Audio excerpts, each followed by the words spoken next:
14h-16h, Brigitte Lahaie, Sud Radio. Bonjour à tous, nous sommes ensemble durant ces 2 heures sur Sud Radio de Eros, Agapé. Il y a évidemment de nombreuses sortes d'amour, mais ce qui est sûr, c'est que l'amour nous fait du bien. Et ça, je pense que vous l'avez tous remarqué.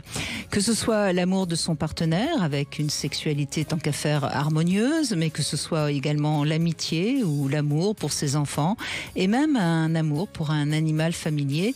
Je dirais même l'amour pour une plante, pourquoi pas. Bref, l'être humain a besoin de communiquer de l'affect avec ce qui l'entoure. Et grâce à ça, il se sent mieux. C'est en tout cas le credo de Seymour Bruxelles qui est avec nous et qui travaille beaucoup sur les énergies. Il est bio-énergéticien et il aide donc ses patients à retrouver leur forme. Et donc, il va nous expliquer en quoi l'amour renforce notamment notre système immunitaire ou au contraire, le désamour va le mettre en danger, ce système immunitaire. Et puis, bien sûr, on connaît que le toucher qui va renforcer l'hormone de l'attachement, cette fameuse ocytocine, mais ça va beaucoup plus loin. Et puis peut-être qu'il nous dira qu'en revanche, ce qui est très toxique pour notre santé, c'est le stress, la colère. Et je voudrais aussi parler de la haine qu'on va garder en soi, notamment lorsque on est en plein divorce. Et cette haine, il est important de ne pas la laisser nous pourrir de l'intérieur, si je puis dire. En tout cas, si vous avez envie de poser des questions, de témoigner, eh bien vous nous rejoignez au 0826 300 300. Bonjour Seymour Bruxelles. Bonjour Brigitte Lahaie. Alors vous êtes ostéopathe, praticien en développement personnel. Vous avez écrit beaucoup d'ouvrages, notamment La peur, origine de nos maladies. Et vous avez envie aujourd'hui de nous parler de cette force qu'est l'amour pour notre santé. Oui, de cette énergie merveilleuse qui démontre que lorsqu'on en manque, eh bien, on manque de santé. Ça affecte notre santé. Vous voyez, un enfant qui n'est pas aimé, qui n'est pas entouré, a du mal à se développer, a du mal à trouver son équilibre, a du mal à se renforcer. Et puis, dans toutes les relations de la vie, vous parliez tout à l'heure des plantes, par exemple. Quand on aime une plante, on dit qu'il faut parler aux plantes. On leur envoie des ondes d'amour, des ondes positives qui vont l'aider à se développer, à grandir, à être plus belle. Et lorsqu'une plante est délaissée dans un coin de la maison, on ne s'en occupe plus, elle s'assèche et elle peut mourir. C'est d'ailleurs une expérience pour ceux qui peut-être sont un peu sceptiques. On pourrait leur conseiller de faire. Achetez deux plantes, deux mêmes plantes. Mettez-en une dans un endroit où vous êtes souvent, parlez-lui, souriez-lui, etc. Et puis laissez-en une dans un autre. Touchez-la, vous parliez du toucher, c'est très important. Vous nettoyez les feuilles, vous la touchez. Et l'autre, vous la laissez dans un coin, quand même à la lumière, parce que sinon l'expérience n'a pas de sens. Avec un peu d'eau quand même. Et avec un peu d'eau, bien sûr. Et vous constaterez... la différence, c'est net. J'ai travaillé avec des maraîchers en biodynamique et je traitais en énergie des plants. C'était de la mâche, par exemple, je me souviens. Il y avait plusieurs plantes et donc des plants. Je traitais toute une partie des plants et une partie complètement abandonnés, mais à leur sort naturel, quoi. Et on voyait que très vite, on voyait la différence et la force et le développement qu'elles avaient, mais c'était impressionnant. J'ai travaillé sur des fruitiers, j'ai travaillé aussi avec des vignerons, sur du vin, sur des bouteilles, sur des pièces de vin, qui étaient énergétisées, et puis les autres non. Et ensuite, on faisait passer l'œnologue et sans le savoir, il voyait bien la différence, alors que c'était le même vin, la même année, la même vigne. Oui, bien sûr. Donc, il y a vraiment, c'est un rapport à l'eau, si vous voulez. Tout ce qu'on vient de dire, c'est un rapport à l'eau, à la vibration de l'eau. Nous sommes de l'eau. 75% d'eau. Un bonhomme de 70 kilos, c'est 40 litres d'eau. D'accord? Et l'eau, quand elle est dynamisée, elle vibre, eh bien, elle se purifie. Et ça lui donne de la force. Ça donne de la force à nos gouttes d'eau, à nos cellules. Et puis, à la plante. Et à l'animal, parce qu'il y a l'animal aussi, on a fait des expériences avec les animaux, c'est très net, quoi. Bien sûr, et on sait d'ailleurs qu'il y a des expériences qui ont été faites sur, notamment dans les hôpitaux, quand on emmène un animal dans l'hôpital, il y a beaucoup de malades qui tout d'un coup retrouvent un peu d'élan vital. Alors, j'ai en ce moment une équipe de mes élèves, anciens élèves, qui travaillent dans un EHPAD et qui possèdent une ferme. Et par exemple, des résidents qui ne communiquaient plus avec personne, hein, qui étaient dans le mutisme total. Depuis qu'ils sont à nouveau en contact avec des animaux, se remettent à parler, se remettent à communiquer. Il se passe des choses formidables avec le contact avec les animaux. Mmh. Donc tout ça montre bien qu'on a besoin, hein, vous venez de le dire, on a besoin d'être de contact pour utiliser un mot à la mode, on a besoin d'être connecté avec les autres, sinon on va pas dire qu'on se dessèche, mais enfin il y a un petit peu de cette... C'est ça, mais on parle d'eau, quoi. Le contact, c'est le contact avec la nature, tout simplement. Dans l'histoire de l'humanité, nous n'avons jamais été autant éloignés des règles et des lois de la nature. Jamais. Rupert Sheldrake, ce célèbre biologique, nous le démontre dans son dernier ouvrage. Jamais on a vécu aussi loin des règles de la nature, déconnecté justement. Et alors la reconnexion, nous amène à comprendre et puis provoque des miracles, entre guillemets. Et alors, je voulais aussi, donc on sait évidemment quand on est dans une relation d'amour qui démarre, comment on est galvanisé par les hormones et puis comment on sait aussi que les couples qui vont bien, qui vieillissent ensemble, vieillissent beaucoup mieux. Donc tout ça a été démontré largement.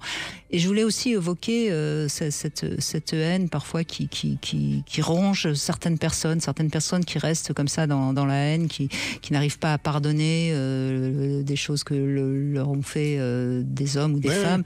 Et ça, je voulais aussi peut-être que vous expliquiez à quel point ça fait du mal à notre système immunitaire. Alors, tout à fait. D'abord, je pense que le pardon, c'est fait pour soi-même, avant tout. Pas pour l'autre, en fin de compte. L'autre, on lui laisse sa valise, ce qu'il a fait, c'est son problème. Mais si je pardonne, c'est pour me libérer, pour m'alléger d'un poids qui m'empêche de vivre. Et une pensée, c'est immédiatement une réaction chimique. Une pensée de colère, de haine, de peur, c'est immédiatement de l'adrénaline, du cortisol, qui sont des hormones qui sont nécessaires dans une situation d'urgence, mais pas du tout au quotidien. Donc si je vis au quotidien, je m'empoisonne avec de l'adrénaline, avec des hormones négatives, avec mon idée obsessionnelle que j'ai la haine de quelqu'un, que j'ai de la rancœur, que je veux me venger, mais je me détruis, je m'empoisonne. C'est tout simple et c'est chimiquement, scientifiquement prouvé. Donc débarrassons-nous de toutes ces valises, de toutes ces rancœurs, et puis vivons beaucoup plus léger, ce qui permettra à nos cellules de vivre correctement, de vibrer correctement et de faire leur travail. En ce qui concerne le stress, Bruce Lipton, après étude, nous affirme que 90% des maladies proviennent du stress.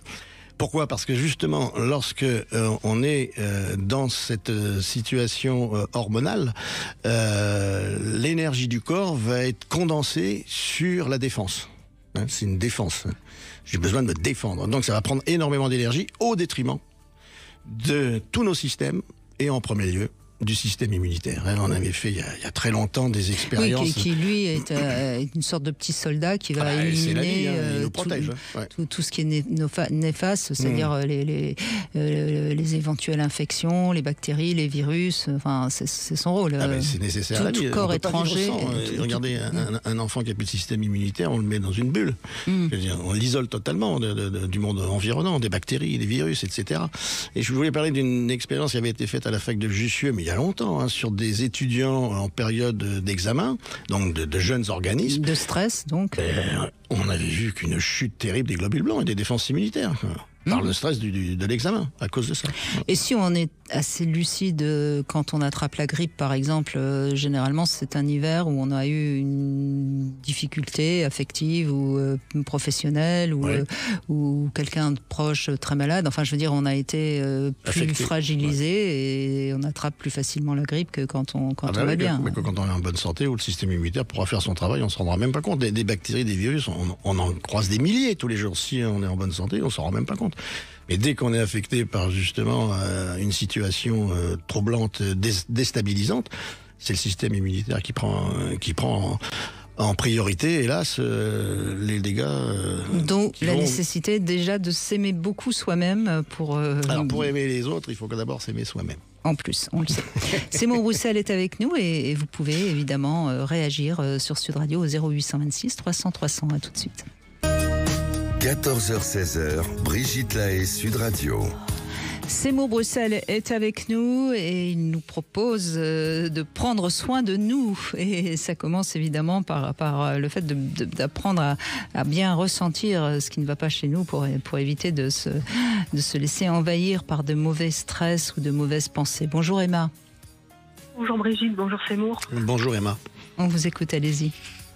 Voilà, oui, c'est vrai que je me retrouve pas mal dans ce que vous étiez en train de dire par rapport au fait d'avoir de la haine ou garder des rancunes pendant longtemps, le fait que ça puisse vraiment affaiblir ou vraiment rendre malade.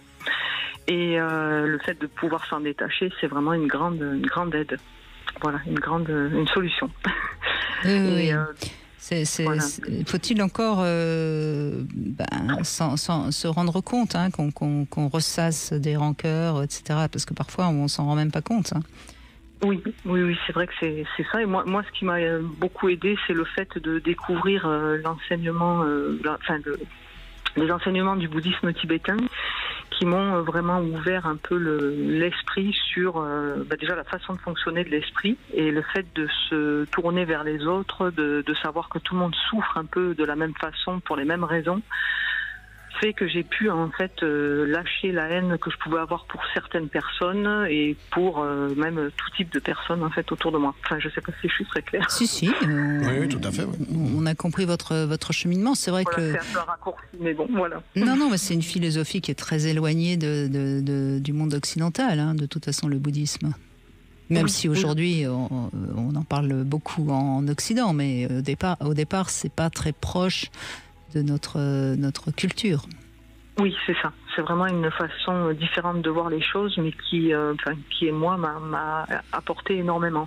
Et voilà. Donc c'est vrai que ça a permis d'alléger des souffrances, des maladies, des choses vraiment liées à des rancœurs qu'on peut se trimballer depuis des années. Voilà. Mais après, c'est sûr que c'est un long parcours quand même, un long cheminement. C'est pas ça, je crois qu'il suffit pas d'ouvrir un livre de bouddhisme pour tout d'un coup avoir compris et aller mieux. On peut s'acheter un bol tibétain. Ça change tout.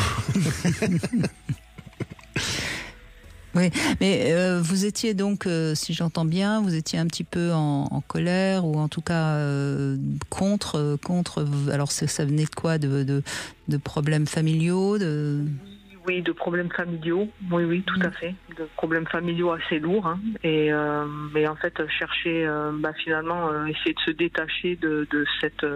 Vous aviez un mal-être, et comme beaucoup de personnes qui ont du mal-être, elles partent en guerre contre je ne sais quoi. Ça peut être contre ceux qui maltraitent la nature. De toute façon. Oui. Mais ce qu'il faut bien. On en veut à tout le monde. En fait. Voilà. C'est ça. Mais il faut comprendre que c'est notre mal-être qui fait qu'on le rejette sur les autres. Mais ça ne réduit pas notre mal-être en fait. Au contraire, on l'entretient. Pas du tout la solution. Oui, c'est ça. C'est tout à fait ça. Et voilà. Et se tourner vers une autre approche, ça vraiment. Et ça a été quoi le déclic pour que justement vous puissiez tourner la tête ailleurs? Après, comme je vous dis, c'est un long cheminement, mais c'est vraiment la rencontre avec cet enseignement, je pense, qui m'a, qui m'a puis peut-être un entourage différent, des personnes différentes, mon mari avec qui m'a aussi peut-être apporté ça, entre autres, voilà. Mais oui, je pense que c'est surtout avoir pu découvrir cet enseignement et le suivre de façon resserrée. Vous pratiquez actuellement? Oui. Voilà. Vous pratiquez la méditation? Oui, alors la méditation, c'est pareil, c'est un bien grand mot, mais plutôt vraiment suivre des enseignements plutôt pointus en ce qui concerne le fonctionnement de l'esprit. Et voilà, le fait de savoir qu'une colère, un attachement, que ça peut nous mettre dans des choses qui sont compliquées et essayer de se détacher le plus possible de certains modes de fonctionnement. Oui, se détacher, c'est peut-être pas le mot, parce qu'il faut bien comprendre que lorsqu'on est en colère, moi c'est Krishnamurti, mon premier maître sur ces questions-là, justement. La première chose qu'il dit, il faut d'abord l'accueillir, cette colère, Oui, pouvoir la regarder, oui. Et ensuite seulement, elle va pouvoir circuler et ne pas rester tapis à l'intérieur de nous, si je puis dire. C'est le contraire de l'attachement, hein. C'est se dissocier de la pensée. Et c'est la clé, hein. C'est que je ne suis pas mes pensées, je ne suis pas mon mental et je ne suis pas ma colère. Je suis autre chose, hein, de bien plus profond, un niveau de conscience bien plus élevé que cette colère qui n'est qu'un objet en fin de compte et que je vais laisser passer, quoi. Ça ne m'intéresse pas. Oui. Enfin, moi, je disais l'attachement comme un poison, quoi. Hein. Oui, on est bien d'accord. Ouais, tout à fait. Ouais. Voilà. Mais l'important de vivre dans le présent, si vous voulez, toutes ces colères, toutes ces rancœurs nous tirent vers l'arrière, nous tirent dans le passé. Hein. C'est toujours ressasser le passé en permanence et ça nous aide pas à vivre. Ou nous empêche d'oser aller vers l'avenir. Hein. Et totalement. Ouais. C'est ça. Et c'est vrai, comme vous disiez tout à l'heure aussi, le fait d'avoir un animal, des plantes, un entourage familial, donc aussi des enfants, mais tout ça, ça vous ramène au présent et ça permet aussi de sortir de ces... La réalité, c'est le présent, c'est pas le passé, c'est fini. L'avenir, il n'est pas encore là. Donc, toutes ces choses que vous venez d'énumérer nous ramènent au présent. Et un enfant en bas âge, ça vous ramène au présent, très vite. Voilà, c'est ça. Et du coup, de l'accepter, d'arriver à accepter ce qui se passe au présent, c'est quelque chose de difficile, mais ça aide énormément. Oui. Et c'est ça qui n'est pas dans notre éducation, justement, dans notre culture. Oui. C'est ça le problème. Le problème le plus grave, c'est celui-là. Hein. C'est de ne pas vivre dans le présent. Et notre société fait tout pour qu'on ne vive pas dans le présent. Donc on va chercher ailleurs, vous, dans le bouddhisme, ou d'autres philosophies, pour arriver à se remettre, à se recentrer et à vivre ce qu'on est maintenant. Pas hier et pas demain. Et d'ailleurs, dans certaines personnes qui essayent vraiment de travailler dans le bon développement personnel, parce qu'il y a tout dans ce domaine-là, on est bien d'accord. Une des premières choses qu'ils disent, c'est arrêter de regarder les informations qui engendrent des peurs et encore des peurs et toujours des peurs, parce que l'anxiété, elle est due aussi par la peur de ce qui pourrait arriver. Et quand je dis bien ce qui pourrait, parce que la réalité, parfois, moi je dis souvent, il y a une tuile on a tous des tuiles qui nous tombent sur la tête à un moment donné dans notre vie, de toute façon, mais la tuile, elle n'arrive jamais du côté où on pensait qu'elle allait arriver. Donc, soyons dans l'instant présent et ne projetons pas tout ce qui pourrait arriver de terrible. Et dans la maladie, moi je suis confronté à ça toute la journée avec mes patients, c'est justement... un point important à régler, d'arrêter de dire mais moi je m'en sortirai jamais, mais faut pas dire ça, c'est condamner les choses. On ne sait pas, je ne sais pas, oui mais là j'ai fait des examens, j'ai pas vu mes résultats, ça va être... attendez, calmez-vous, d'accord? Oui, c'est ça. Et puis c'est vrai qu'on sème au présent, sème dans le sens semer ce qui va nous arriver plus tard aussi. Donc c'est pour ça que c'est très important de réussir à rester au présent et de l'employer de la bonne façon. On est bien d'accord. Mais oui, vous rencontrez quelqu'un et puis vous êtes en train de vous dire de toute façon ça marchera pas. C'est vrai que c'est pas la meilleure manière de commencer une relation. Non mais oui, ça c'est clair. C'est clair. Si on a peur de je ne sais quoi. De l'échec, toujours, c'est la peur de l'échec permanent. De souffrir, oui. Donc vous avez bien avancé, bravo Emma. Je sais pas, mais en tout cas. Continuez. Si, écoutez, oui, il me semble que ça me paraît évident. En tout cas, c'est un vrai chemin que vous avez fait. Continuez, parce qu'on n'a jamais fini. Ah non, alors ça, l'important c'est la voie, d'être sur la voie. Merci beaucoup Emma, en tout cas, merci à vous. Au revoir. C'est Mots Bruxelles, on va continuer dans un instant, mais on va accueillir notre Sexy News, Flore Chéri, qui va nous parler d'IST. Peut-être que là aussi... on pourra peut-être... Quand on est bien avec soi, peut-être qu'on est moins sujet à attraper des IST. Allez savoir. Ça a été vérifié. Oui, en tout cas, c'est pas ça de ça dont va nous parler Flore Chéri, mais vous allez savoir de quoi dans un instant. Brigitte Lahaie, Sud Radio, c'est l'instant Sexy News. C'est Mots Bruxelles est avec nous. Nous parlons des bienfaits de l'amour et de la sexualité. Mais Flore Chéri va nous parler des méfaits de la sexualité. Oui, Bonjour Flore. Bonjour. Ouais, vous êtes rabat-joie, c'est pas drôle. Oui, je suis un peu rabat-joie. Je vais vous parler des IST, des infections sexuellement transmissibles et des Jeux Olympiques. Donc ça, c'est un petit peu plus rigolo. Ah oui, il y a une médaille. Il y a une médaille pour le plus endurant durant les Jeux. Non, pas du tout. Bon, en ce moment, à Paris, vous l'avez remarqué, il flotte déjà un air de Jeux Olympiques. On s'imagine presque déjà voir tous ces athlètes en sueur, l'adrénaline qui monte, les records qui s'additionnent et nos loyers qui s'envolent peut-être pour les propriétaires. Mais évidemment, tout ne sera pas rose. Qui dit rassemblement de millions de touristes dit aussi augmentation des risques et menaces. Alors, si on a en tête la circulation atroce et les pickpockets du métro, ces risques concernent aussi le secteur de la santé publique. La Direction générale de la santé a alerté récemment sur la recrudescence de certaines maladies épidémiques comme le chikungunya ou la Covid, mais aussi sur une flambée possible d'intoxication alimentaire due à la consommation de street food ou encore sur le développement d'infections sexuellement transmissibles, les IST. Et oui, parce que comme tout rassemblement festif, les Jeux Olympiques sont aussi l'occasion de rapports sexuels improvisés dans le feu de l'action et l'euphorie de l'instant, sans être toujours bien protégés, que ce soit pour les spectateurs ou même pour les athlètes. Les IST populaires comme les gonocoques ou les chlamydiés pourraient donc connaître un boom, comme celles plus rares. On pense notamment au monkeypox, la variole du singe, qui est un petit peu présente en France, mais surtout en Afrique. Donc les autorités ont prévu le coup et ils privilégieront un accès aux tests de dépistage pour les athlètes via la polyclinique olympique. Il y aura aussi une distribution de préservatifs. Voilà, on parle de 200 000 préservatifs masculins et 20 000 féminins offerts au sein du village olympique à destination des athlètes. Alors si on fait un ratio, ça fait environ 20 préservatifs masculins par athlète. Hein. Ça fait beaucoup. À défaut d'avoir une médaille, ils repartiront tous au moins avec un petit souvenir et c'est mieux que les morpions. Pour ce qui est des spectateurs, l'agence régionale... Cela dit, le préservatif contre les morpions, non, ça marche pas. Mais oui, ma vanne ne marche pas. Mince alors. C'est mieux que le VIH alors. À défaut d'avoir une médaille... Pour il faut aimer les animaux. L'agence régionale de santé d'Île-de-France prévoit des actions de sensibilisation et d'information pour qu'ils puissent aller vers les centres de dépistage. Il faut dire que la France apprend de ses prédécesseurs. Les autorités sanitaires japonaises étaient déjà en alerte lors des Jeux de Tokyo et il en était de même en 2000 à Sydney. Ce qui fait jaser actuellement, c'est l'ampleur des moyens mis en place, notamment les 200 000 préservatifs.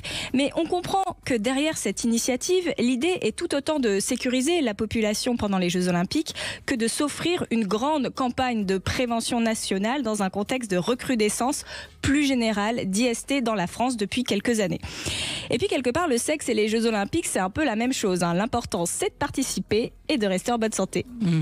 Mais je crois qu'il y a même un retour de la syphilis dans les IST, qui est quand même pas une maladie tout à fait anodine. Ah d'autant qu'il y a on commence à penser que les antibiotiques sont de moins en moins efficaces. Ouais. Donc tout ça, oui, un coup d'un soir sans préservatif, il faut quand même être un peu kamikaze. Hein.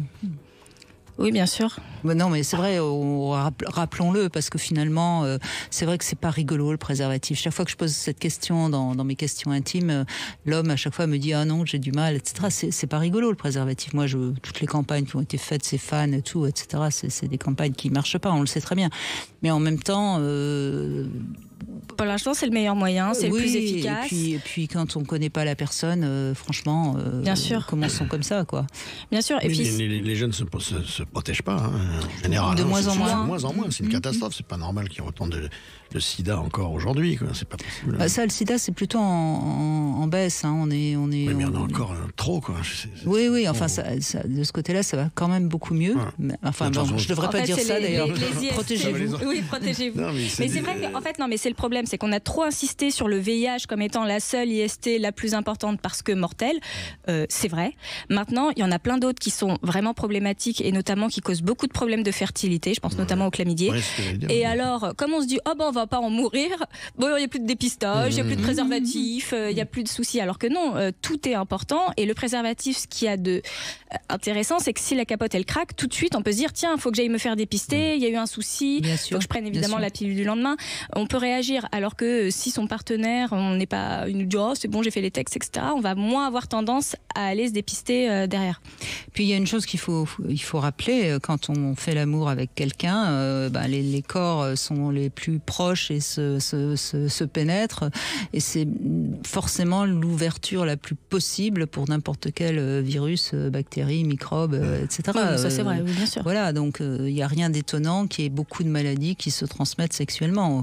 Voilà, c'est tout. Donc, c'est les muqueuses. Oui. Oui, c'est des muqueuses. Donc, c'est infavorable. Il fait chaud, il y a à manger, le virus il est content. Bon, en tout cas, 200 000 préservatifs, oui, c'est vrai que ça... Et qui paye ça? C'est ça, ça m'intéresse. Les impôts des Français, je crois. Écoutez, pour une fois qu'on paye pour une bonne cause, je pense que ça reste aussi dans le cadre d'une opération de com plus générale, encore une fois, qui permet de sensibiliser à la prévention et notamment à l'usage du préservatif. En tout cas, je rappelle que vous êtes maintenant l'autrice de cette pièce 5 à 7. Le titre, évidemment, on imagine bien ce qui s'y passe de 5 à 7. Et c'est au Sweet Paradise. C'est les jeudis, si je me souviens bien. C'est ça. C'est les jeudis au Sweet Paradise. Donc, si vous avez loupé hier soir, vous pouvez y aller la semaine prochaine. Et le Sweet Paradise, c'est cet endroit un peu libertin, un peu coquin. Oui, c'est un théâtre érotique. On peut, il y a une partie de notre clientèle qui est libertine et qui fait de la rencontre entre spectateurs, mais on peut aussi y aller si on n'est pas libertin et qu'on a juste envie de rien faire et de passer un bon moment et d'avoir le plaisir des yeux. C'est très bien aussi. Il n'y a pas que des libertins, mais il y en a quand même. C'est que le jeudi alors. Non. Cette pièce de théâtre, celle que j'ai écrite, oui, c'est le jeudi et c'est pour le désir des femmes. Donc c'est vraiment fait, conçu pour que les femmes montent sur scène. Alors le mari peut être dans la salle, mais bon, il va rester en fond de salle. Et c'est interactif, alors on fait jouer le Nous, on public. fait beaucoup jouer. C'est très immersif, nos pièces de théâtre. Et avec préservatif, c'est offert. Normalement, les pratiques proposées ne sont pas faites ne demandent pas ça. Bander sur scène, je vais vous dire que c'est assez compliqué. Ça a été difficile pour vous? Pour moi, de bander sur scène, je crois que je suis pas très bien équipée pour bander, mais je peux essayer. En tout cas, oui, il y a des spectacles pratiquement tous les soirs. Vous pouvez aller voir sur Billet Réduc, par exemple. Vous trouverez des places à partir de 25 €, c'est très accessible. Et généralement, nos auditeurs qui y sont allés sont toujours ravis. Donc, c'est quand même la meilleure publicité que l'on peut donner à votre lieu que vous avez monté avec Arthur Vernon, évidemment. Merci Fleur Chéry. Merci beaucoup. On continue avec Patrick qui va répondre à 3 questions intimes. Vous pourrez en poser une après à Seymour Bruxelles. Bonjour Patrick. Bonjour Brigitte, bonjour Seymour. Bonjour Patrick. Alors première question, je l'ai jamais posée encore celle-là. Est-ce que vous pouvez me parler de votre IST qui a été la plus pénible? IST, non, mais j'ai pas eu ça moi. Jamais? Vous n'avez jamais eu aucune IST? Ben non. Voilà. Vous l'avez échappé, belle. Oui. Vous êtes toujours protégé. Vous êtes toujours protégé? Ou vous avez eu une seule femme J'en ai pas eu beaucoup, donc bon, déjà ça aide, mais surtout toujours protégé. Oui, bravo, félicitations. Ce qui montre bien que si on se protège, on passe à travers. Voilà. Bravo. Ça aide. Oui, ça aide. Très bien. Alors, deuxième question, quel est le mot que vous préférez prononcer lorsque vous faites l'amour, Patrick? Alors en fait, je suis bavard dans la vie, muet pendant l'amour, et je dirais, après l'amour, j'ai dit je t'aime. D'accord. Bon, vous voulez vraiment pas répondre à mes questions, non, du tout. Je vous fais marcher, Patrick. Et d'ailleurs, un jour, il faudrait que j'intervienne dans une émission pour comprendre pourquoi je suis aussi muet. Parce que vous ressentez les choses forcément très fort de l'intérieur, et le fait de parler vous éloignerez de votre sans doute. C'est souvent ça. Parce que c'est radical. Vous êtes un introverti sexuel. Très bien. Non mais on le sait quand un très bon mime peut-être. Non mais on sait qu'il y a. Il paraît que c'était fabuleux. Mime Marceau quand il faisait l'amour, il faisait des trucs incroyables. Il faisait des trucs incroyables. Bon. Ça a été filmé. N'importe quoi. Mais non, on sait que par exemple les femmes qui ont du mal à parler, ça ne veut pas dire qu'elles ressentent rien, mais elles ressentent de l'intérieur très fortement. Et le fait de parler, ça vous éloigne de votre ressenti intérieur. C'est comme ça. De toute façon, on fonctionne comme on peut, hein, Patrick. Il ne faut pas essayer de se changer dans ce domaine-là, en tout cas. Et dernière question, à part dans un lit, où est-ce que vous aimeriez faire l'amour ? J'ai jamais fait, mais dans un train. Dans un train, hein. Eh oui. Et pourquoi ? Pourquoi un train ? Parce que c'est le voyage, parce que j'adore l'ambiance d'un train de nuit. Alors, ça serait dans un train, dans un wagon, mais dans un wagon lit, pas dans un compartiment global. Parce que je trouve ça très romantique, très romanesque. J'adore en plus le balancier du train. Oui. Voilà, donc on va dire que mon fantasme ultime, ce serait ça. Et un jour, si j'en avais les moyens, ce serait de prendre l'Orient Express qui va jusqu'à Venise. Ah oui, sympa. Voilà. Ouais. Il arrive en plein cœur de Venise. Bon, eh bien vous pouvez poser une question à Simon Roussel, il vous écoute, allez-y. Alors, Simon, j'ai une question. Est-ce que vous avez été au Sweet Paradise ? Non, pas encore, je viens d'apprendre son existence et là j'y vais ce soir. C'est très bien. Et on est d'accord, Simon, vous faisiez partie des inconnus sur Europe 1 ? Oui. D'accord. Enfin, même avant Europe 1. Même avant Europe, oui. Mais bravo Patrick. J'aurais donc une dernière question pour Simon. Allez-y. Est-ce qu'il y a des nouvelles de M. Stoppele de Colmar ? Stoppele de Colmar, il y a longtemps qu'on l'a pas eu au téléphone. Hein. La petite cigogne est tombée du nid. Bon, alors là, il va falloir expliquer à ceux qui nous écoutent, parce que sinon... C'est un personnage qui... Oui, je sais bien, mais... C'était un personnage que faisait Didier Bourdon. Non, c'était Didier qui faisait. Je croyais que c'était vous qui faisiez. Non, moi je faisais Aldo de Marseille, je faisais. D'accord. Il y avait les deux que j'adorais, c'était Aldo de Marseille et Stoppele. Parce que c'était un peu des personnages, en tout cas M. Stoppele de Colmar était un peu idiot, un peu bête. Voilà. Donc on va dire qu'aujourd'hui, je suis pas sûr que ça passerait d'ailleurs, parce qu'on dirait d'un seul coup qu'on se moque un peu de nos amis alsaciens et ça fait tout de suite beaucoup de problèmes. On a des associations sur le dos. Et Aldo, vous pouvez nous faire un peu Aldo, Simon Roussel, pour faire plaisir à Patrick. Alors il y avait une sonnerie, vous allez... Allô les copains, c'est Aldo de Marseille. J'ai encore une bonne histoire, putain. Et puis ça se finit, c'est toujours... Alors je racontais une histoire qui était une histoire envoyée par un auditeur, et puis à la fin c'était, mais j'en ai une autre. C'est l'histoire de grosses putes, et là on faisait... On l'a jamais connu. L'histoire des grosses putes, je l'ai jamais raconté. D'ailleurs, elle n'existait pas. J'avais bien compris. Sinon, je vous aurais demandé de nous la raconter, mais oui, c'est ça. Puisqu'elle n'existe pas, cette histoire. Mais peut-être je vais l'écrire. Pourquoi pas. Et bien, Patrick, vous savez que Seymour, de temps en temps encore, essaye de jouer la comédie entre deux patients. Hein, et je ne sais pas où vous en êtes. Il était question que vous repreniez votre spectacle. Ma patiente a des limites. Voilà, c'est celui-là, voilà. Ma patiente a des limites 2. Un spectacle formidable que j'avais vu à l'époque et qui était vraiment formidable. Où vous nous expliquiez à quel point le monde va mal. Et puis alors donc c'était il y a 10 ans. Et là maintenant ça s'est aggravé. Donc j'ai une deuxième version. Mais j'attends le moment propice pour trouver une scène qui soit pas trop chère, parce qu'aujourd'hui il faut payer pour jouer. C'est plus comme avant. Avant on était payé, même au début pas grand chose, mais on nous donnait maintenant c'est cher, il faut payer pour jouer. Donc oui, donc il faut être sûr que ça marche. Et trouver le bon moment. Bon là avec les Jeux Olympiques qui arrivent et tout, ça sera pas le mal. Faut attendre l'automne. Mais vous l'avez écrite la pièce. Oui, c'est écrit. Mais je devais la jouer pendant le Covid, et il y a eu le Covid et j'ai pas joué. Je l'ai pas monté. Bien voilà, Patrick, vous avez eu la réponse de Seymour Roussel. De Aldo, oui. Aldo. Parfait. Merci beaucoup. De rien. Allez, on fait une petite pause et on se retrouve dans un instant avec vous, bien sûr, sur Sud Radio 0826 300 300. À tout de suite. 14h-16h, Brigitte Lahaie, Sud Radio.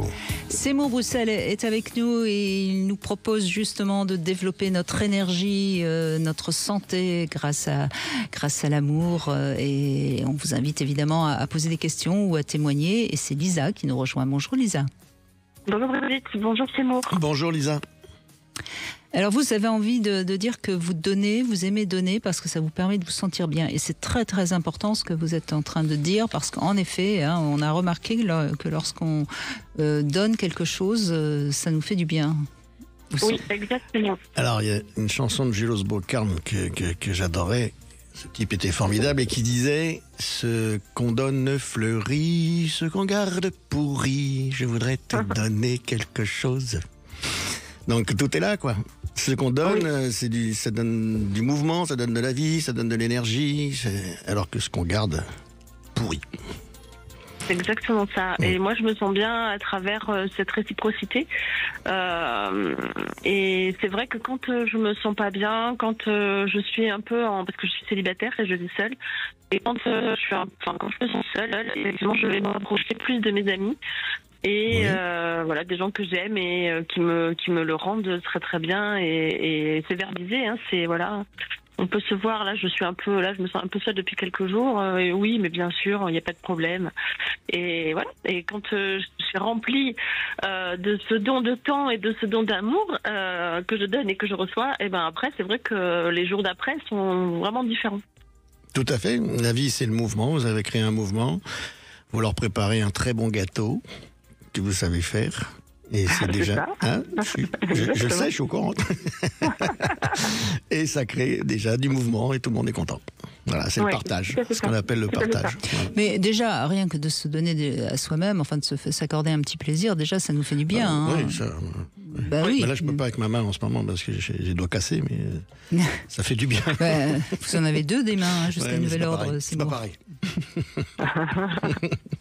Ouais, non, tout à fait, c'est vrai que, mais c'est vrai que j'ai eu du mal à trouver la façon de me donner de l'amour en fait. Et ça a mis longtemps, très longtemps.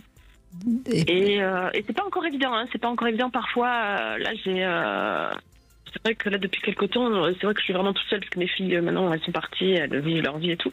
Donc là, je me sens vraiment plus isolée qu'avant. Et effectivement, j'ai le sentiment que je reviens un peu en arrière et que je me victimise en fait dans mon moi intérieur, alors que en fait, j'ai une vie hyper riche, j'ai plein de gens autour de moi, il y a plein de mouvements. Voilà, cela dit, c'est quand même assez normal, Lisa. Hein. Il y a une capacité d'adaptation qui est plus ou moins grande suivant les gens, mais quand même, quand vous aviez vos filles qui étaient là, vous ne viviez pas seul, et là, tout d'un coup, vous vous retrouvez à vous adapter à une nouvelle vie. Donc c'est normal qu'il y ait un moment de vie difficile. J'imagine que vous donniez beaucoup à vos filles. Ah bon, oui, complètement. Ben voilà, complètement. Et puis bon, maintenant il faut donner à quelqu'un d'autre. C'est ça, c'est ça l'adaptation. Ça. Et trouver la personne à qui donner, c'est pas facile non plus. Ah ça. Voilà. C'est pas facile non plus, donc pour l'instant, voilà, c'est. Et donc j'ai attrapé le Covid et je pense que c'est pas anodin en fait. Ah, on a parlé des défenses immunitaires, voilà. Ouais, parce que j'étais vraiment, là j'étais pas bien ces quelques jours, parce qu'en plus il y a un grand changement dans ma vie parce que je change de travail, de mon choix, hein, je change, voilà, j'ai fait beaucoup de changements là depuis le début de l'année, peut-être un peu trop rapide et je me suis un peu épuisée. Alors je sais pas de quel ordre en fait, je sais pas comment, mais effectivement, peut-être émotionnellement oui. Ouais. Tous ces changements et toutes ces adaptations, c'est peut-être un peu rapide. Ah, et là, je commence mon nouveau job la semaine prochaine et je quitte un job que j'adorais. Mais voilà, c'est un nouveau départ en fait, oui. Donc le Covid, c'est le reset en fait, je pense, pour moi, vraiment.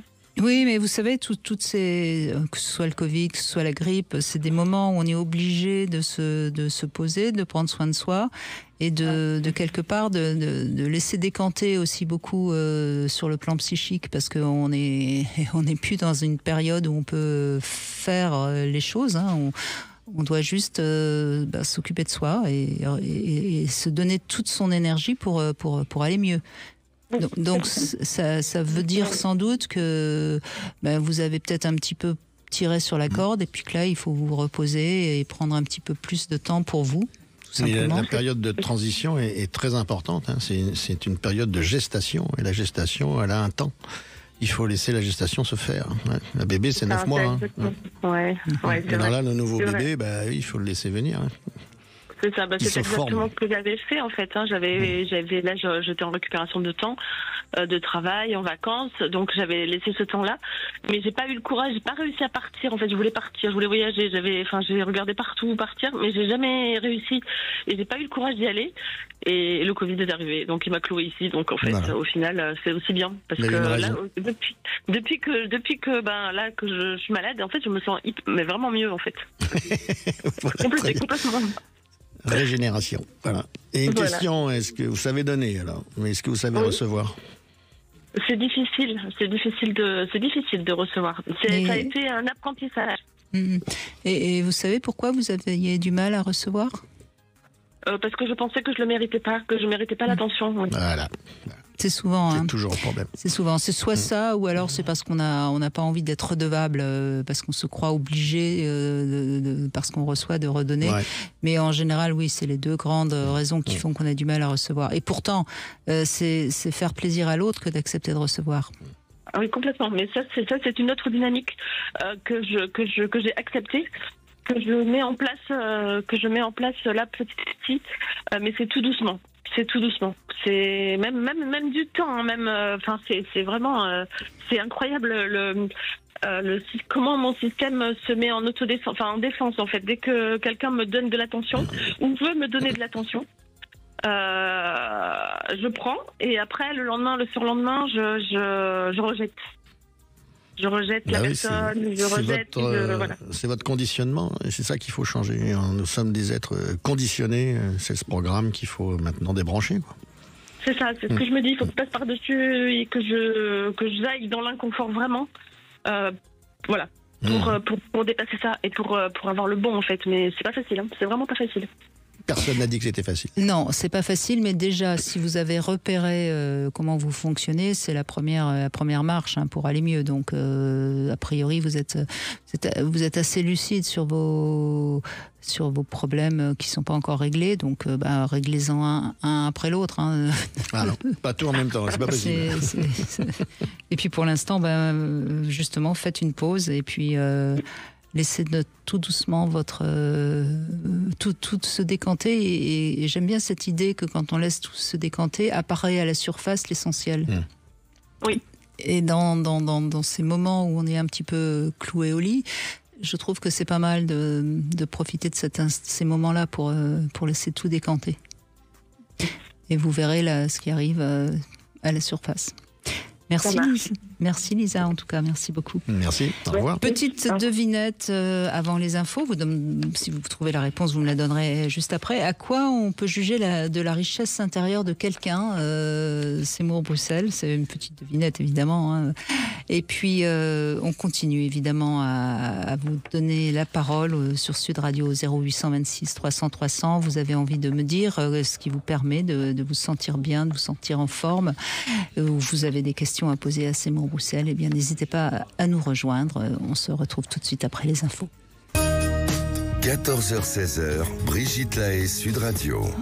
Durant cette deuxième heure, nous allons continuer à vous proposer de vous aimer, d'aimer au sens large du terme, parce que on a tendance toujours un peu trop à penser qu'il y a que l'amour charnel, mais tous les amours vont bien. D'ailleurs, les personnes qui sont dans que ce soit les prêtres, les rabbins, les imams, en général, s'ils sont réellement dans l'agapé, je parle pas de tous ceux qui ne sont pas dans ce réel don d'amour, sont généralement des gens qui sont en bonne santé.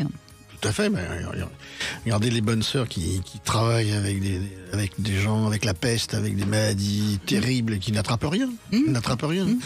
C'est historique, ça, dans toutes les grandes maladies, toutes les épidémies, ces femmes extraordinaires ont pu travailler et soigner des gens sans attraper les maladies. Absolument. Donc, voilà l'exemple. Exactement, cela c'est irréfutable. Alors, à quoi on peut juger la richesse intérieure de quelqu'un ? Einstein disait sa capacité de quitter son ego et la raison pour laquelle il le fait. Je ne suis pas Einstein. En fait, il y a rien parce qu'il n'y a pas de richesse extérieure, de richesse intérieure. Oui, bon. Il n'y a pas. Il y a pas. Comment voulez-vous prouver votre richesse intérieure, hein? C'est pour ça qu'elle est si chère, cette richesse intérieure. Si rare. Oui. Bonjour Gaëlle. Bonjour Brigitte, bonjour c'est moi. Bonjour. Alors moi je voulais vous parler du changement possible en fait avec l'amour de soi. Et moi j'ai été très en colère toute une partie de ma vie. Et c'est par rapport à ce que j'ai vécu. Enfin, voilà, j'étais arrogante, j'étais agressive parce que j'ai vécu des choses que j'aurais jamais dû vivre, qu'un enfant ne doit pas vivre. Et puis j'ai fini par comprendre que c'était mon corps qui en pâtissait énormément. Et arrivé à un moment, j'en pouvais plus, quoi. Vraiment, c'était une sensation de sauver ma peau, en fait. C'est comme si il fallait que je me sauve de moi-même, en fait.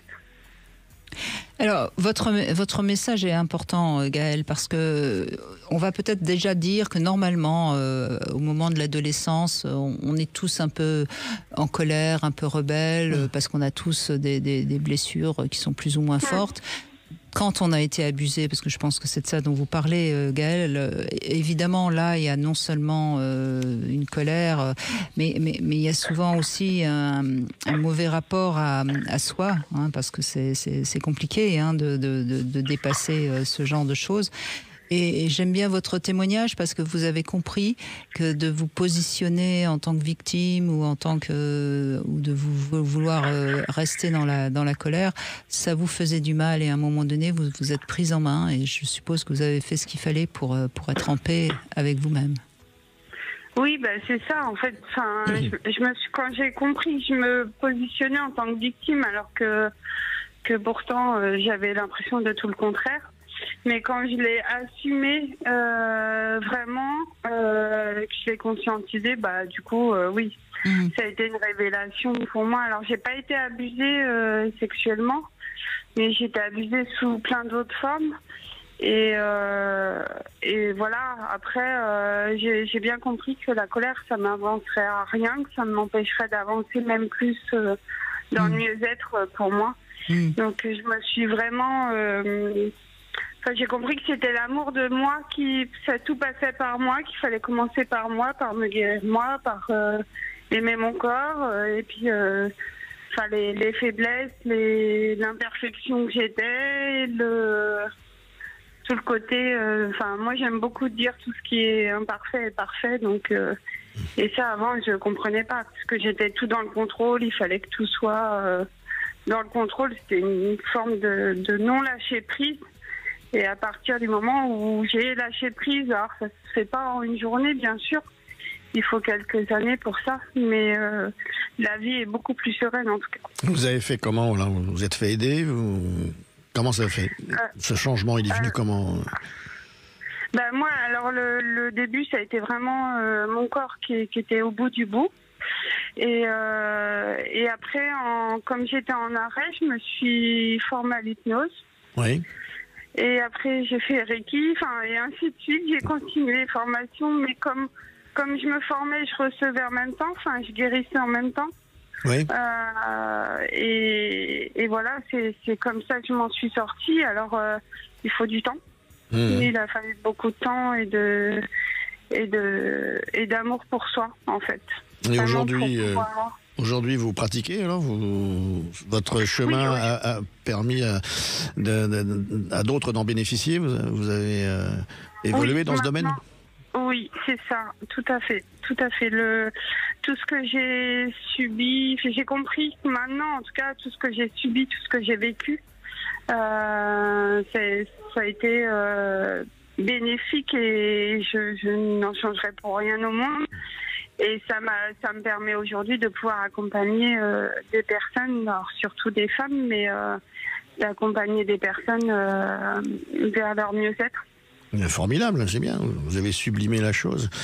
Un thérapeute qui n'a pas souffert ne peut pas comprendre la souffrance des autres. Je suis tout à fait d'accord avec vous. Je suis tout à fait d'accord. On peut pas comprendre. Alors bien sûr qu'on ne comprendra jamais la douleur de la personne et on ne pourra jamais se mettre à sa place. Mais en tout cas, on peut comprendre combien ça peut être difficile et il n'y a pas de petit ou grand niveau, en fait. C'est propre à chacun. C'est très juste ce que vous dites. Et ça, c'est vraiment important de l'entendre. C'est-à-dire que le même événement peut faire souffrir terriblement quelqu'un et quelqu'un d'autre va peut-être assez facilement passer au-dessus. Donc, à chacun sa souffrance, bien sûr. Tout à fait. Et ça, c'est vraiment important, enfin, en tout cas. Et moi, ce que j'inculte, en tout cas, c'est je ne donne pas de solution. Je permets aux gens de chercher leur propre solution. Il n'y a pas de baguette magique, il n'y a pas de tout ça. Ah bon, vous ne dites pas le yaka faucon? Non. Absolument non, pas. vous les accompagnez, et c'est bien, oui, c'est bien la définition du thérapeute, c'est ça, c'est accompagnateur sur le chemin de l'évolution, ce que disait Durkheim. J'accompagne, je ne lui donne pas les solutions, c'est son chemin, c'est à lui de le faire, mais je peux l'aider à marcher, à avancer. Tout à fait. Mais c'est vrai que c'est du travail de tous les jours, et puis il y a des fois c'est moins bien que d'autres, et puis de toute façon, même en tant que thérapeute, on n'a jamais fini. Oui. Il y a toujours quelque chose à aller, des couches à enlever, et ça c'est ok aussi, quoi. Derrière le thérapeute, il y a un humain. Hein. Tout à fait. On l'oublie, hein, mais des fois, il faut le rappeler aux patients. Il y a un humain derrière, hein, avec tout ce que ça comporte. Oui, et puis de toute façon, on fait ce qu'on peut en tant que thérapeute, et puis il ne faut pas avoir la prétention de pouvoir aider tout le monde ou de guérir tout le monde. Hein. D'ailleurs, on ne guérit personne. Moi, je commence toujours mes stages bien sûr. avec cette phrase. Je dis, ça fait 30 ans que je soigne, je n'ai guéri personne. Voilà, que ce soit bien clair. Voilà, c'est le patient qui guérit. Oui, mais oui, c'est tout à fait ça. Et puis chacun est différent. Encore une fois, il faut accepter le rythme de chacun. Il faut accepter la vie de chacun. Moi, je ne parle que de ce que je connais. Alors, bien sûr, j'ai vu plein de choses dans ma vie et c'est peut-être un avantage pour beaucoup, mais en tout cas, je ne parlerai pas de choses que je ne connais pas. Ça, c'est sûr. Très bien. Et vous pratiquez l'hypnose, donc, c'est ça? L'hypnose, je suis hypnose énergéticienne. Voilà. Et alors, j'aime pas beaucoup le mot énergéticienne, mais parce que j'ai beaucoup d'outils, en fait. Je me suis servi beaucoup d'outils pour moi, pour aller mieux, pour moi, en tout cas. Parce qu'à des périodes de nos vies, je pense que, par exemple, si l'hypnose nous va à un moment, à un autre moment, beaucoup moins, et on va vers autre chose. Et moi, à chaque fois qu'il y a un outil qui m'a aidée, j'y suis allée. Je me suis formée. Et voilà, donc énergéticienne, ça englobe pas mal de choses. Après, bien sûr. Mais de toute façon, j'ai tendance, je ne sais pas ce que vous en pensez, c'est mon Bruxelles, mais j'ai tendance à dire il n'y a pas la bonne thérapie, il y a le bon thérapeute. Alors, et puis moi, après, il y a 3 facteurs importants, c'est la bonne personne, oui. le bon outil et le bon moment. Bien sûr. C'est très important. C'est pour ça que des fois ça marche pas, parce que c'est pas le bon moment. Donc la personne, elle va mûrir et elle reviendra plus tard. Mais votre outil, c'est vous, de toute façon. Un professeur. Oui, et encore une fois, on peut être bon thérapeute pour quelqu'un et moins bon pour quelqu'un d'autre. Parce qu'il n'y a pas justement le contact, la connexion. Absolument. Elle se fait pas et donc c'est pas la peine d'assister. Moi, je dis toujours à mes patients quand ils vont voir quelqu'un d'autre, est-ce que vous vous sentez bien avec cette personne? Sinon, c'est pas la peine. Ça ne marchera pas.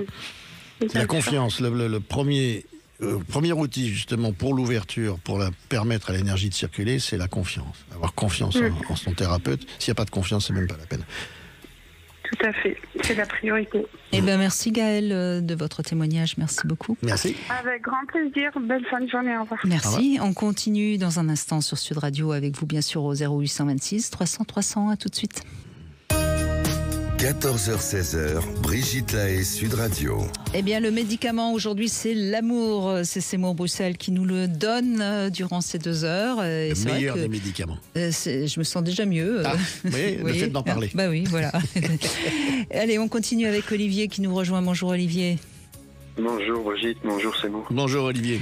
Et oui, ça peut être aussi terrible quand on le perd, l'amour, justement, Olivier. Oui, on se connaît, on a déjà appelé une paire de fois déjà. Moi, c'est toujours la même problématique suite à des soucis de santé.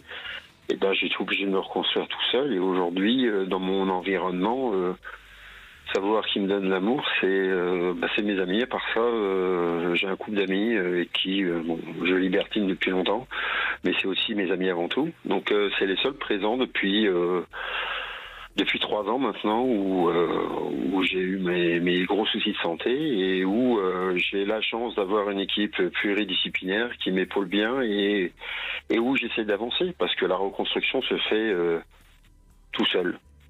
Voilà. Donc c'est pas sans amour, c'est grâce à moi-même parce que aide-toi le ciel t'aidera. Je suis ça au pied de la lettre et pour l'instant c'est compliqué mais j'y arrive.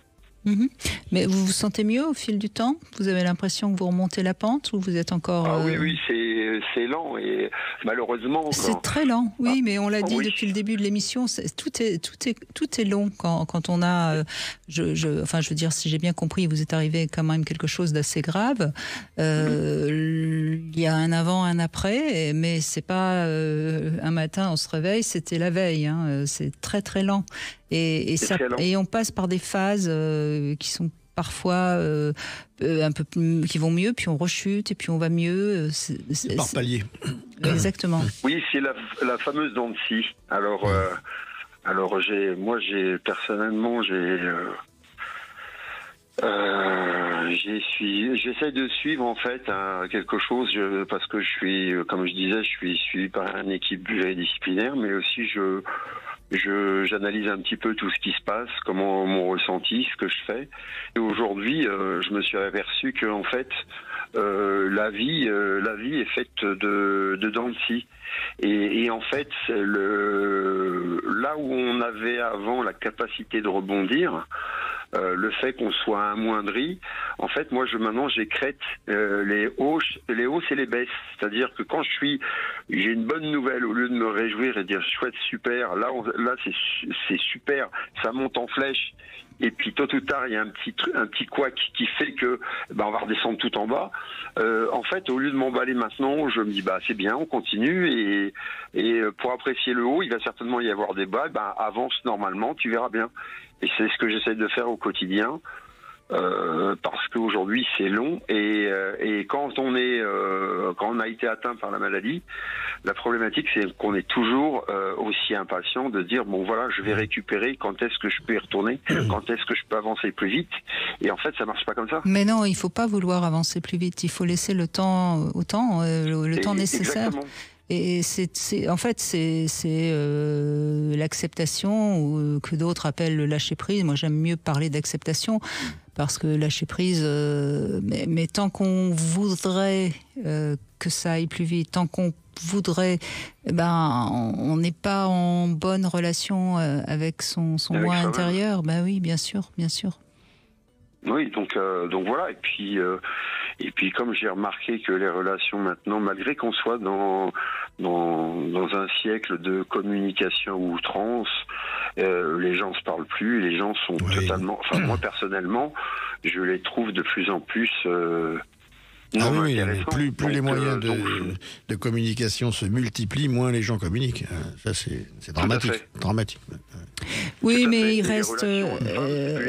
Oui, mais il reste des gens bien qui sont vrais. Il faut surtout pas partir du fait que c'est de moins en moins bien. Vous voyez, moi je pense que c'est vraiment, c'est ma philosophie. Ça devient denrée rare. Pardon ? Ça devient une denrée rare d'avoir des gens qui soient. Non, il suffit d'en trouver une. Donc c'est pas une denrée rare, il suffit d'en trouver une. Vous voyez ce que je veux dire ? Évidemment, si vous avez envie d'avoir votre cheptel, ça sera plus compliqué. Non, c'est pas du tout le cas. Non, mais je sais bien, je plaisante. Non, je crois qu'il faut vraiment sortir aussi de ce marasme de dire c'était mieux avant. Les gens sont de plus en plus égoïstes, sont de plus en plus. C'est vrai, mais c'est pas grave. Il suffit d'avoir quelques très bonnes personnes autour de soi, et puis ça suffit bien. Ceux qui ont 100 amis sur Facebook, c'est pas ça que vous voulez, Olivier.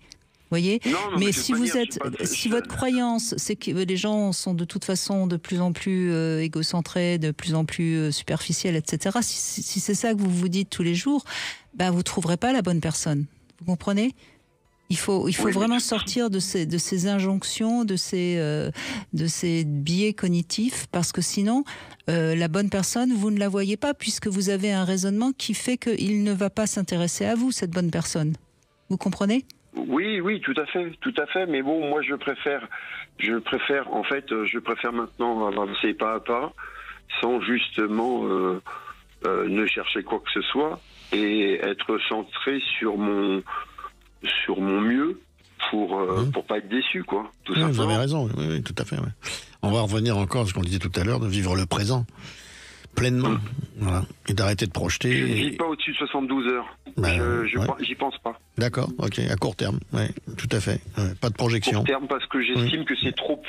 À partir du moment où vous vous projetez, et avec le quotidien et tout ce que peut induire le quotidien, alors n'importe quoi, ça peut être les informations, ça peut être le quotidien, ça peut être la vie de tous les jours.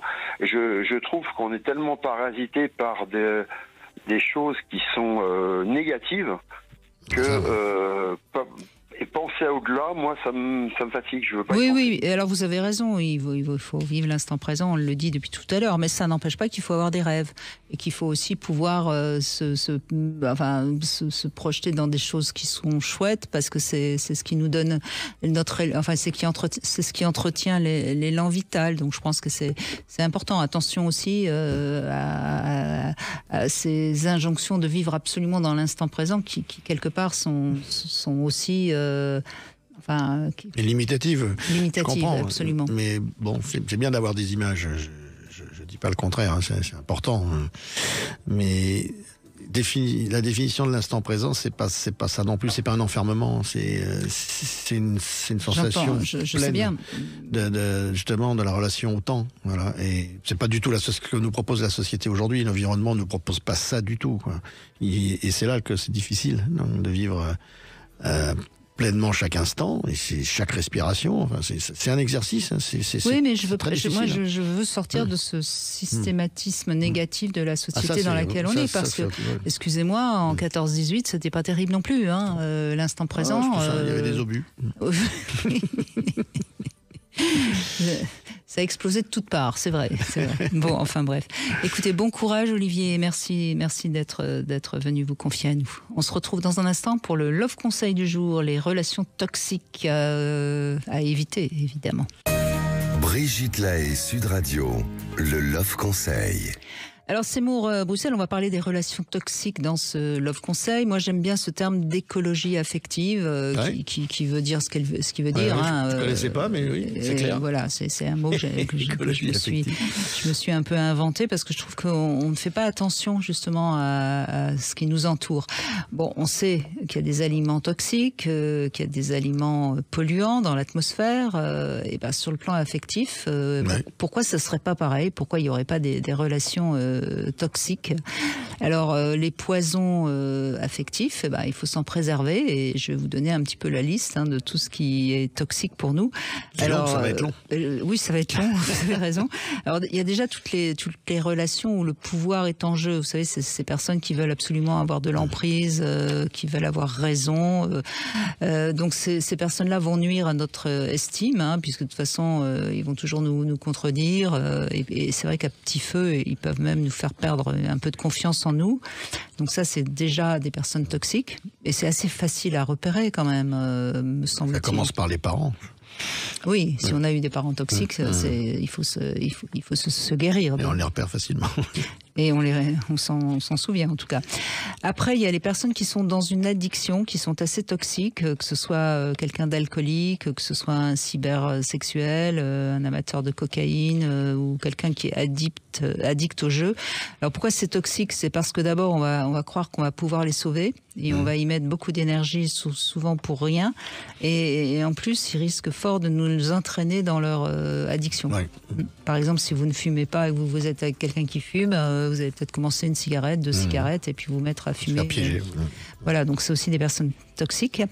Les personnes dépressives sont nocives. Alors je dirais pas qu'elles sont toxiques parce que les pauvres, c'est pas de leur faute, mais attention parce que si vous n'arrivez pas à prendre un peu de distance, elles risquent fort aussi de vous faire perdre votre vitalité, votre dynamisme. Donc je ne dis pas qu'il faut quitter quelqu'un qui est dépressif, hein, mais en tout cas prendre une certaine distance afin de garder un peu d'autonomie pour soi et ne pas se laisser envahir par la dépression. Et garder des plages de récupération.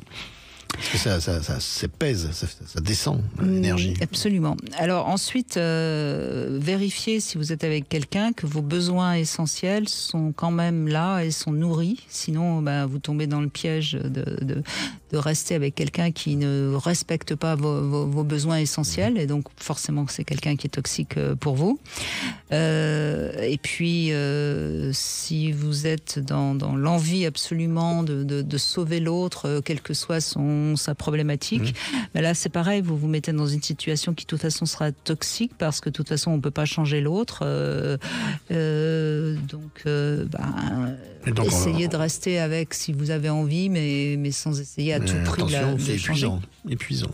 Oui, et puis il se crée une relation de dépendance qui n'est jamais très très bonne non plus.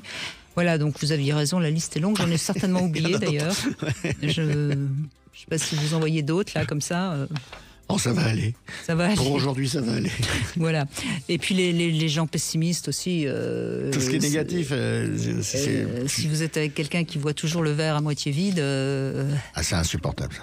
Vous finirez par avoir très soif. Voilà. Surtout moi, je bois très peu. Non, mais c'est vrai.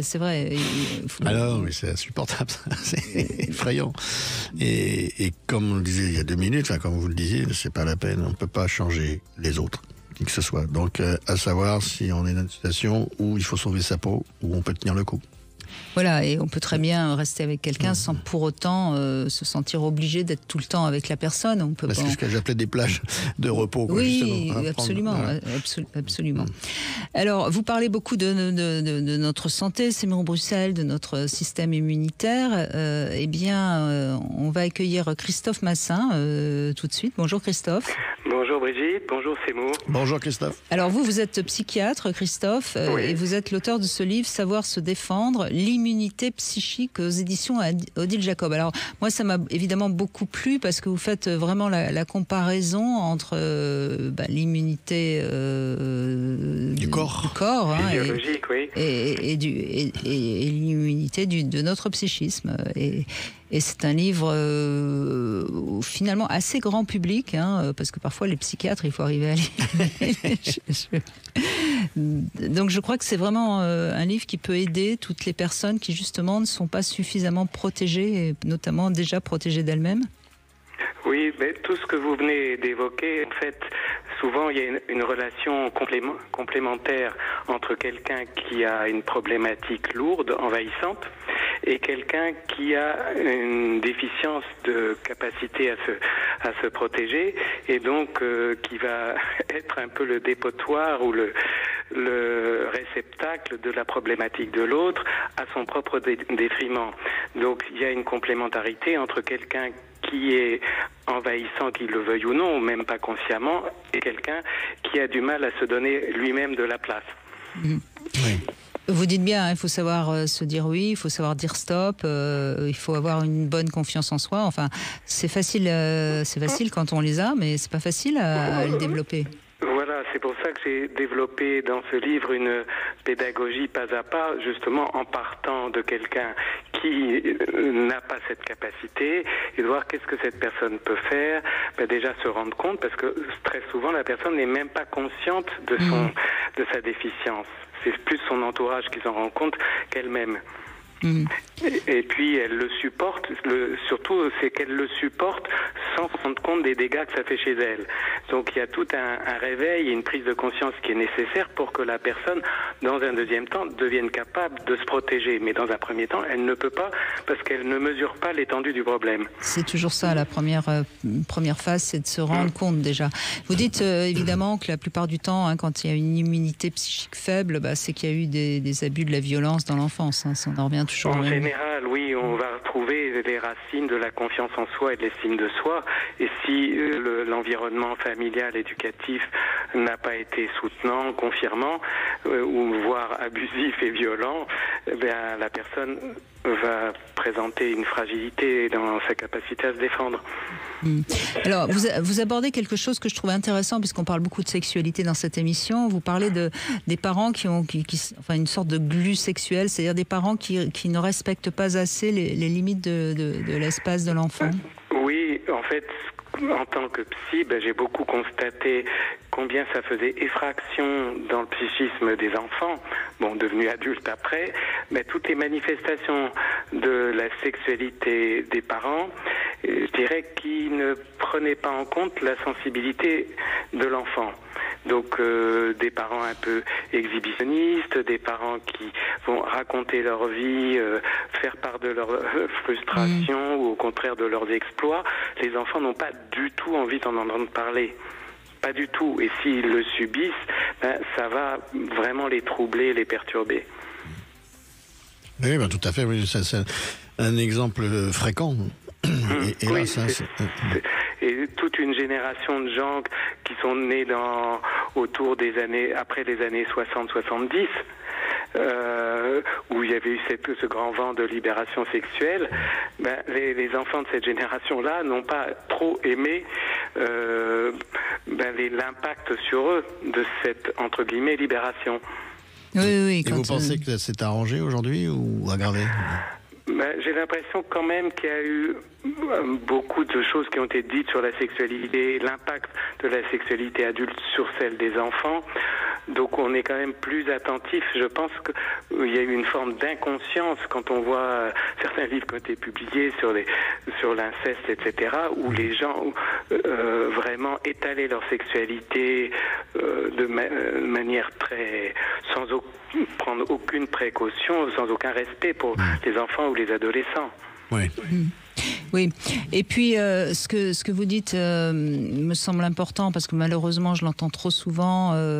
Vous dites qu'il faut arriver à changer de paradigme et donc se vouloir du bien, et c'est vrai qu'on l'entend souvent, ces gens qui vont pas bien, de toute façon se veulent pas du bien. Et oui, et donc déjà arriver à se rendre compte qu'on ne se veut pas du bien et même qu'on se veut du mal, c'est même pas évident. Souvent j'étais face à des personnes où j'essayais de leur montrer, mais regardez, ça c'est agressif envers vous, mais elle trouvait ça normal, de se juger, de se trouver nul, de se trouver incapable. Pour elle, c'était de la lucidité, c'était pas de l'agressivité. Donc déjà, d'arriver à se rendre compte, mais oui, je suis agressif envers moi, je me dévalorise, je me déprécie, je me culpabilise, c'est déjà une étape très importante. Oui. Mais justement, moi je me demandais, dans votre patientèle, la tranche d'âge moyenne, qu'est-ce que c'est ? Là maintenant j'ai cessé d'exercer, mais j'avais des gens entre 25 et 60, donc de toutes sortes, de tous les âges. Ouais, d'accord, ça c'est large, d'accord. Même parfois plus âgés encore. Et puis bien sûr, c'est la peur et la colère qui sont les deux émotions qui vont le plus nous détruire. Nous détruire. Non, parce que de toute façon, c'est des émotions, il faut les laisser, il faut les. Non, mais biologiquement, c'est une destruction, c'est ce que je veux dire. Mais ça dépend quelle peur et quelle colère. Il y a une peur qui est saine, c'est la peur qui nous signale un danger, et donc justement de pouvoir avoir une peur à son service et pas des peurs inhibantes. Les personnes qui n'osent pas se défendre, elles ont peur des représailles, et donc elles s'écrasent. Donc cette peur-là est inhibitrice et il faut s'en délivrer. Mais justement, la peur d'être agressé doit nous amener à nous mobiliser pour éviter de l'être. Et la colère, je développe qu'il y a une bonne et une mauvaise colère. Il y a une colère qui est destructrice, comme vous venez de le dire, et une colère qui est au contraire saine, qui vise à poser nos limites, donner un stop à ce qui abuse et ce qui nous fait du mal. Oui, une colère exprimée, oui.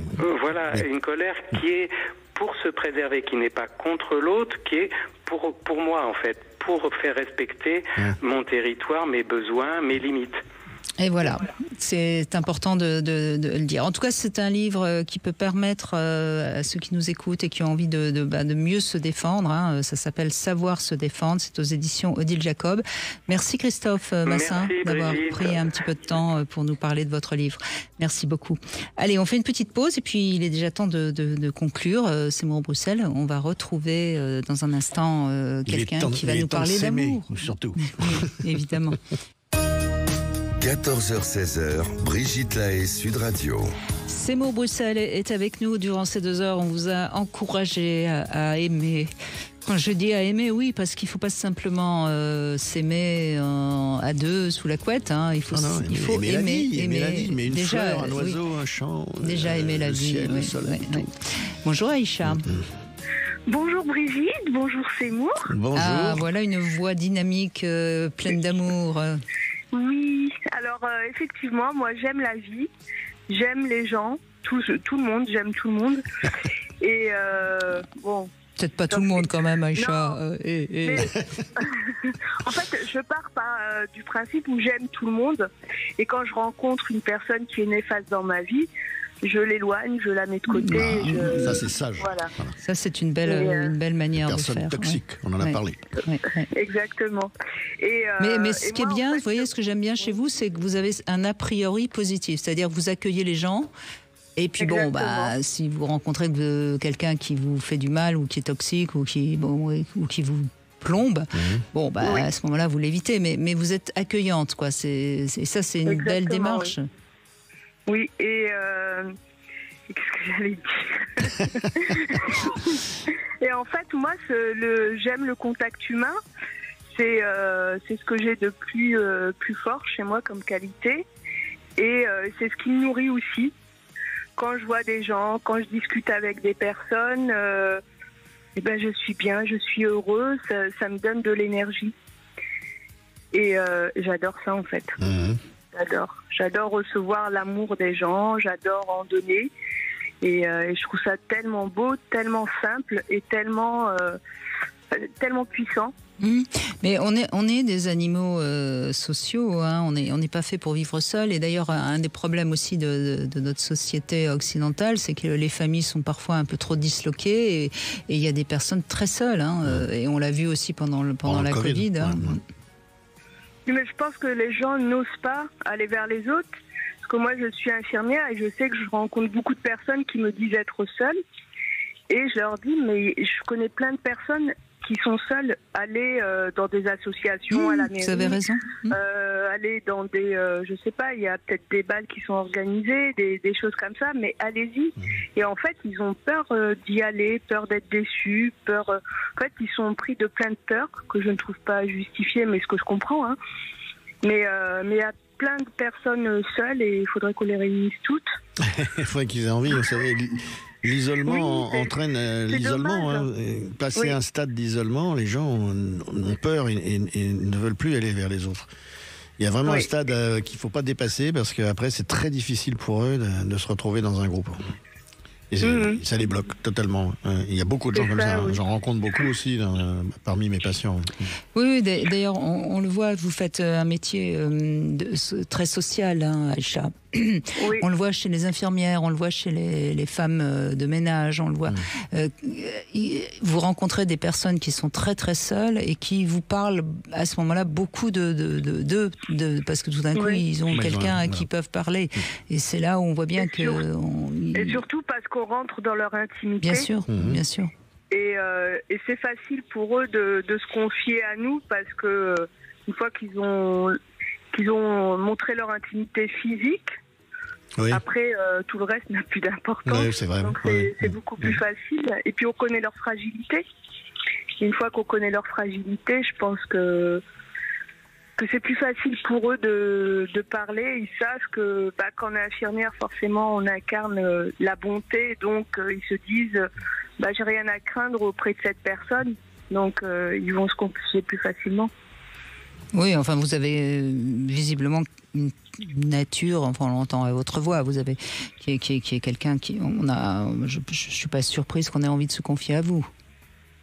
Merci. Non, mais vous avez une joie dans la voix, et ça stimule. La vie est belle, il fait beau aujourd'hui, et puis on est en bonne santé, enfin je suis en bonne santé, j'ai des enfants adorables qui sont en bonne santé, j'ai un métier que j'aime, j'ai besoin de rien d'autre.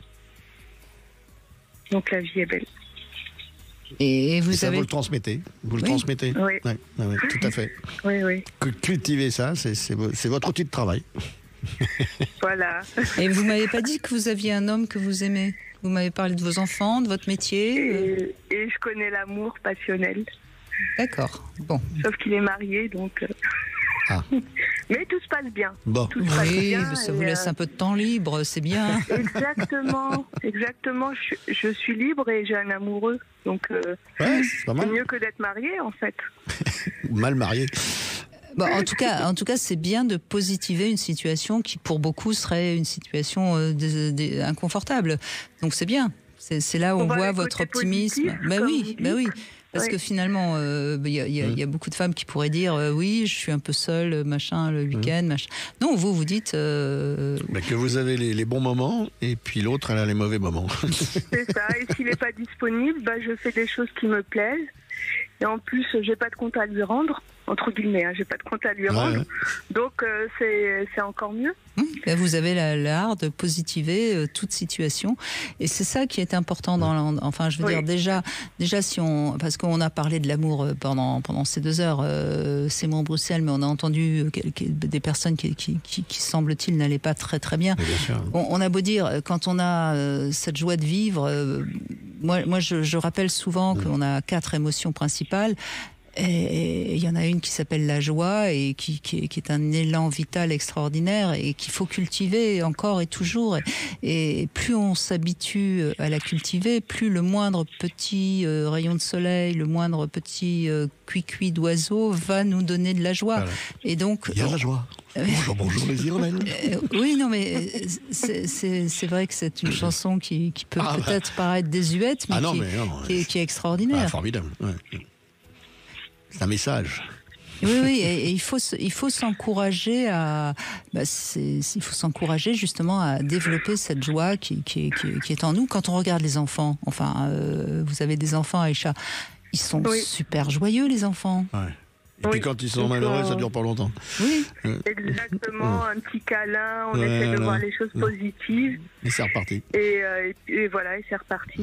Et c'est vrai que moi, quand j'ai des moments difficiles, je me dis, c'est la vie qui m'apporte une leçon. Et faut que j'en tire quelque chose de positif. Et à chaque fois, effectivement, je trouve quelque chose de positif, je grandis et j'apprends sur moi, sur la vie et je me dis, en fait, c'est une chance. Mais bravo, hein. Vous avez quel âge ?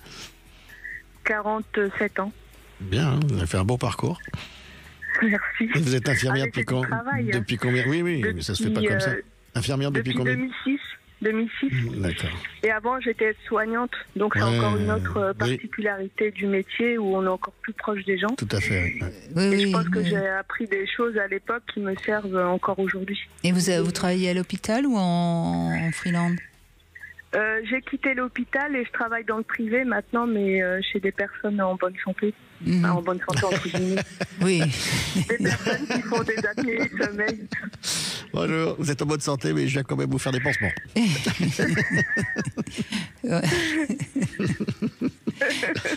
Oui, je travaille. Mais j'ai rien. Mais je vous mets un pansement quand même. Je ne fais jamais. Remarquez, c'est normal que vous gardiez une bonne humeur, parce que si vous travaillez avec des personnes en bonne santé, c'est quand même plus facile que quand vous travaillez avec des personnes malades, très malades. En soins palliatifs, c'est plus difficile de garder sa bonne humeur. Aïcha. C'est possible. On peut y arriver. Ouais. Je sais, j'ai dans tous les services. Oui, j'ai Sandy Boulanger, que je connais bien, qui vient souvent faire l'émission et qui travaille en soins palliatifs et qui est une jolie personne, toujours pleine de joie. Absolument. Je suis d'accord. Et les personnes sont heureuses de voir quelqu'un qui rentre dans leur chambre avec le sourire. De toute façon, si on est dépressif, on ne va pas travailler en soins palliatifs. Excusez-moi, je mets un peu d'humour sur un sujet difficile. Pour rechercher encore plus mal que soi. C'est possible. Ça peut être une recherche. Bon, au moins, on va terminer cette émission dans la bonne humeur grâce à vous, Gaël. Très bien. C'est parfait. Aïcha, pardon. Je ne sais pas pourquoi je vous appelle Gaël d'ailleurs. Bon. Parce qu'il y avait Gaël avant. Absolument. C'est un début d'Alzheimer. Ah bah ça y est. Et donc Aïcha ne pourra pas vous soigner parce qu'elle soigne que les gens qui ne sont pas malades. Eh ben tant pis, je n'aurai pas le plaisir de vous rencontrer, Aïcha. Ah, mais on peut s'arranger, Brigitte. Bon, en tout cas, bravo de cette philosophie de vie qui est la seule qui est bonne, parce que de toute façon... Et c'est aussi grâce à vos émissions, Brigitte, que je suis comme ça aussi, parce que je vous écoute, vous êtes toujours positive. Et vous nous donnez plein de conseils qui moi, m'aident au quotidien. Oui, parce que moi, je suis à l'antenne depuis 2001. Et depuis 2001, j'ai rencontré quelques problèmes, comme tout le monde. Je peux vous l'assurer. Et ça ne m'a pas empêché d'être toujours joyeuse à l'antenne, parce que c'est un plaisir de vous retrouver. Et puis, j'ai la chance d'avoir autour de moi des invités exceptionnels. Donc, la vie est merveilleuse. Et puis, quand on traverse une épreuve, on se dit que, de toute façon, à un moment donné, soit on meurt, soit on sort du tunnel, donc de toute façon il y aura une finalité à tout ça qui sera très bien, et puis voilà tout. Et voilà, et je suis ravie que ça vous ait aussi fait avancer, Gaël. Non, Aïcha. C'est pas grave. Oh là, c'est pas fini. Merci Aïcha. Seymour Bruxelles, non, le petit mot. Seymour. Arrêtez, ça suffit. Seymour Bruxelles, qu'est-ce que vous avez envie de dire comme conclusion à tous ceux qui nous écoutent? Vive le printemps et profitez-en pleinement. Magnifique, le printemps, la plus belle saison. Moi, c'est ma saison préférée. Ouais. Cette sève qui pousse, ça me fait penser. C'est le renouveau, c'est la vie. La sève. Ouais. La sève qui pousse, c'est la libido. On est bien d'accord. On est bien d'accord. Bon, en tout cas, si vous avez envie, je vous conseille le livre de Seymour Bruxelles, La peur, origine de nos maladies. C'est aux éditions le Courrier du livre. Et on ne le dit jamais assez parce qu'on n'en parle pas finalement beaucoup de ça. Mais c'est vrai que le fait d'avoir peur provoque beaucoup de choses dans notre corps qui ne sont pas très bonnes pour notre santé. Nos cellules n'aiment pas ça du tout. Donc soyez en joie. Et puis vous irez. La joie. Bonjour les hirondelles. Et puis passez tous un excellent week-end plein d'amour.